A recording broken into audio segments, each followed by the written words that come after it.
Halo semuanya, kembali lagi di channel PBO Menyenangkan. Jadi di video ini kita akan membahas mengenai prinsip solid. Nah, apa sih prinsip solid itu? Jadi prinsip solid ini adalah 5 prinsip di dalam pemrograman berorientasi objek. Tujuannya prinsip solid ini apa sih? Membuat kode lebih mudah dibaca, diperbaiki, serta diperluas, teman-teman. Untuk solid sendiri itu kepanjangannya itu ada 5, teman-teman. Solid, S single responsibility, O open, L list of substitution, I interface segregation, D dependency inversion. Yang pertama, apa sih single responsibility itu? Single responsibility itu artinya satu kelas hanya bisa memiliki satu tanggung jawab. Sebagaimana nama metodenya, teman-teman, jika satu kelas itu memiliki berbagai macam tanggung jawab, berarti harus kita bagi menjadi per kelas-kelas yang lain, teman-teman. Yang kedua, open. Apa sih maksud dari open itu? Open itu kan buka. Apa maksudnya buka sama desain dalam OOP? Nah, open ini artinya misalkan nih entitas perangkat lunak seperti fungsi, kelas, modul, dan lain-lain harus terbuka untuk perluasan, teman-teman. Artinya jika ada fitur yang ingin ditambahkan, jangan sampai kode kita itu kita ubah, melainkan kodenya itu harus kita tambah, teman-teman. Jangan mengubah kode lama tapi menambah kode baru seperti itu. Yang ketiga, kita mempunyai list of substitution. Jadi list of substitution ini mempunyai prinsip yang dimana subclass harus bisa menggantikan superclass tanpa mengubah perilaku program. Jadi objek dari subclass ini harus bisa digunakan di tempat objek superclass dan tetap berfungsi dengan baik dan benar. Terus apa sih yang terjadi jika kita melanggar prinsip list of substitution? Yang terjadi adalah kode menjadi tidak dapat diprediksi, teman-teman. Itu hal yang tidak kita inginkan. Selanjutnya kita mempunyai I, yaitu interface segregation. Nah, di interface segregation sendiri kita punya prinsip juga yang namanya lebih baik interface kecil tapi banyak daripada interface satu tapi besar, teman-teman. Yang artinya jangan memaksakan kelas mengimplementasikan metode yang tidak digunakannya. Yang kelima, kita mempunyai dependency inversion. Apa sih dependency inversion ini? Artinya high level module tidak boleh bergantung pada low level module, teman-teman. Melainkan kita harus alihkan pada abstraksi. Jadi gunakan abstraksi misalnya interface atau kelas dasar atau atas agar high level ini tetap fleksibel. Perubahan DIP membantu membuat kode lebih mudah diuji seperti mock or stub dan lain-lain, teman-teman. Jadi contohnya itu gimana sih? Seperti ini adalah contoh bagaimana single responsibility, open, list of substitution, interface segregation, dan dependency inversion atau solid ini digunakan di dalam kelas. Baik, jadi seperti ini, teman-teman. Single responsibility yang artinya adalah satu kelas memiliki satu tanggung jawab. Misalkan nih kita mempunyai kelas user, ya khusus user aja kelasnya ini. Nah, kita juga punya kelas user printer, artinya user printer untuk user kan, teman-teman. Nah, ini punya satu kelas aja, nggak boleh lebih karena bakal desainnya itu tidak bagus, teman-teman, bakal membingungkan nantinya. Maka dari itu ini merupakan salah satu prinsip dari single responsibility. Selanjutnya kita punya yang namanya open. Nah, di sini nih misalkan anggap kita punya yang namanya program pengiriman paket. Anggaplah contohnya kalau saya bisa sebut merek, teman-teman ya, JNT. Anggaplah kita punya program JNT, teman-teman ya. Kita nih karena kita masih pemula, masih perusahaan yang awal-awal, teman-teman, yang masih pemula, jadi kita hanya mempunyai pengiriman darat dan pengiriman udara. Tapi ketika kita ingin membuat program, kita kan suatu saat kita pengen upgrade level, teman-teman ya. Tapi kita hanya mempunyai pengiriman darat, pengiriman udara. Nah, kita harus mempunyai prinsip open, teman-teman. Artinya kita buat yang namanya superclass, yaitu biaya pengiriman, baru kita buat subclass lagi, yaitu pengiriman darat dan pengiriman udara. Jadi jika sewaktu-waktu kita ingin mempunyai pengiriman laut, teman-teman, kita tinggal tambahkan aja kelas pengiriman laut. Jadi kita kode lama tidak diubah, melainkan kita menggunakan kode yang baru untuk menambahkan fitur baru.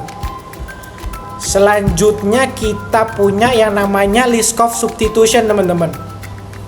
Untuk list of substitution sendiri, kita itu misalkan nih kita pengen yang namanya kelas burung. Sebagai contoh di sini kelas burung, kelas penguin burung. fungsinya itu terbang, self, raise exception, penguin tidak bisa terbang. Nah ini pelanggaran LSP. Nah seharusnya gimana? Seharusnya gini, kita buat superclass hewan yang isinya subclass burung terbang, hewan, metode terbang, self, print terbang, kelas penguin, hewan, metodenya berenang, self berenang. Karena apa? Karena begini. Kenapa pelanggaran LSP? Karena gini. Karena ketika kita menggunakan kelas burung, itu asumsi orang itu burung itu udah pasti terbang kan teman-teman. Tapi ketika kita buat yang namanya lagi kelas penguin kan kita penguin ini tidak bisa terbang. Nah mau nggak mau kalian pasti buat raise exception kan, penguin tidak bisa terbang. Nah hal kayak gitu itu tidak baik dilakukan di dalam pembuatan OOP teman-teman ya. Daripada buat hal seperti ini burung dan penguin burung, lebih baik kita buat dulu namanya superclass hewan.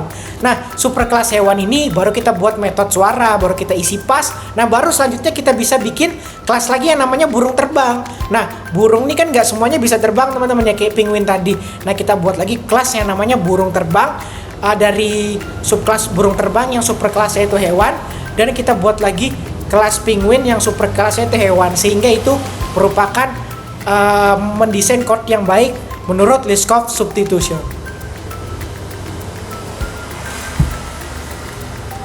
Baik, selanjutnya kita adalah mengenai interface segregation ya teman-teman. Kenapa ini merupakan salah satu contoh code yang benar yang menganut interface segregation. Kenapa? Perlu diingat-ingat lagi teman-teman. Interface segregation itu artinya adalah lebih baik mempunyai interface yang kecil daripada satu interface yang besar. Lebih baik interface kecil tapi banyak daripada satu tapi interface-nya besar. Karena tidak baik menggunakan metode yang tidak digunakan, implementasinya tidak digunakan. Nah, ini merupakan contoh yang benar. Jadi kita punya kelas printer, kelas scanner, kita bagi interface terkecil, kita bagi interface-nya kecil-kecil aja tapi banyak, gak apa-apa. Nah kita punya kelas printer, kita punya kelas scanner. Nah kita punya kelas mesin all-in-one yang berisi parameternya printer dan scanner. Jadi ketika kita print cetak dokumen, kita bisa juga scan dokumen. Nah ini merupakan salah satu kode yang baik teman-teman.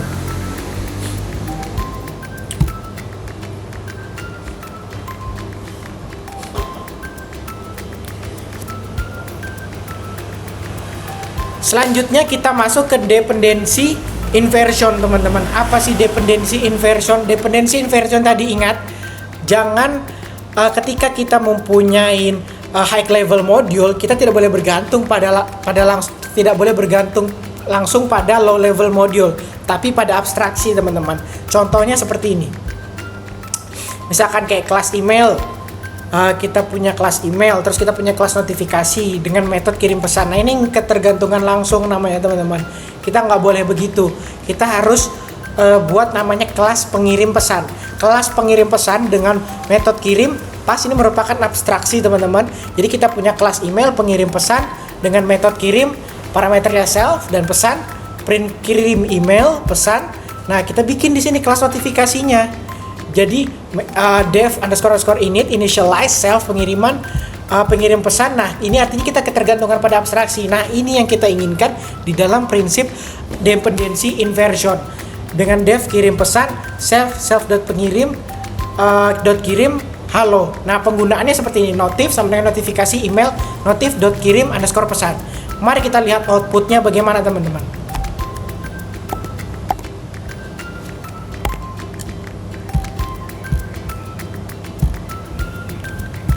Nah, ini adalah output yang dikirim dari menggunakan prinsip dependency inversion. Maka akan menghasilkan kirim email halo. Baik, sekian video tentang mengenai apa sih prinsip solid itu dan bagaimana cara menggunakannya di implementasinya dalam code-nya sehari-hari, dan bagaimana cara ketika kita membuat program itu gimana sih cara berpikir menggunakan prinsip solid dan apa tujuan dari prinsip solid itu. Dan saya harap teman-teman semua dapat menyimak dengan baik dan mengaplikasikannya di kehidupan nyata. Sekian dari saya, dan like jika suka dan tinggalkan di kolom komentar dan jangan lupa subscribe. See you semua.